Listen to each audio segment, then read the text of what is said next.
Hello and welcome to Walk and Talk with Dr. Rourke. I am super happy to be doing this with you guys. Um, it's a little gloomy day here in Texas, as you can tell.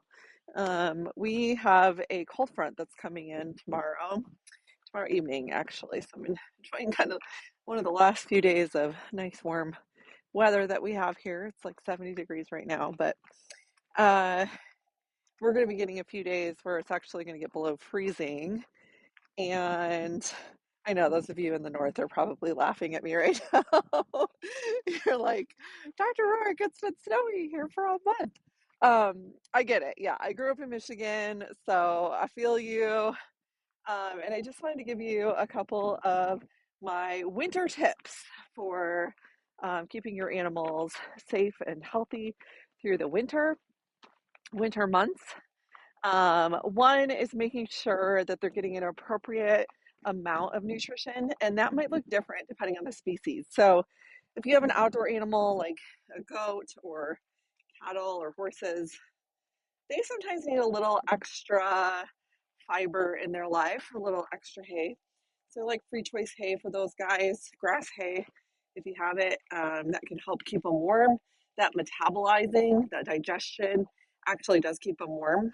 Whereas if you have an indoor cat or dog that usually goes out in the summertime, maybe you go for nice long walks or runs in the summer, and in the winter, not so much because the weather isn't conducive to that, then they're expending less energy.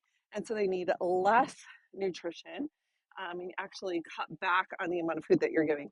So, number one, making sure they're getting an appropriate amount of nutrition.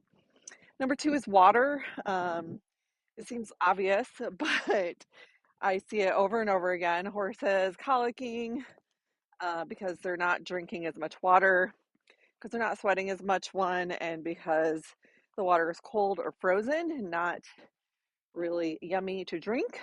So there's a couple things you can do for that. You can actually put some salt water in a milk jug or something like that, a jug, nice and salty so it doesn't freeze, and then leave a little bit of air in there and then toss it in your water trough so that the water trough itself doesn't freeze over. You're not putting salt in the water trough. You're putting it in a gallon jug to float on top of the water trough so it keeps the trough from freezing all the way over. If you have um, nipple waters for hogs or goats or anything like that, switching and teaching them how to drink out of a bucket, super important. Buckets do freeze. They have heated buckets and things like that as well that you can purchase. And number three, just protecting feet in the winter. So with horses, sometimes they go barefoot and the ice and the snow will break up their hooves. They're not growing as much hoof in the winter time, the winter months typically. And so sometimes they need a little boot that you can put on. There's several different ones out there that are excellent. And sometimes they might need shoes as well in the winter with a little pad to pop the snow out so they don't make snowballs with their horseshoes. Um, and then with your dogs and cats, well, dogs in particular that are outside, you can make a protective paw wax with beeswax and coconut oil, maybe a little bit of avocado oil, and some essential oils. And the oils I really like for paws are myrrh and lavender and frankincense, some really good ones. If you're a doTERRA person, you have Immortelle or Salubel, depending on what country you're in.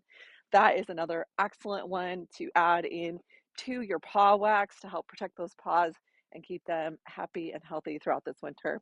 So those are three little tips that I have for you for winter wellness. And I hope you keep your animals healthy this winter.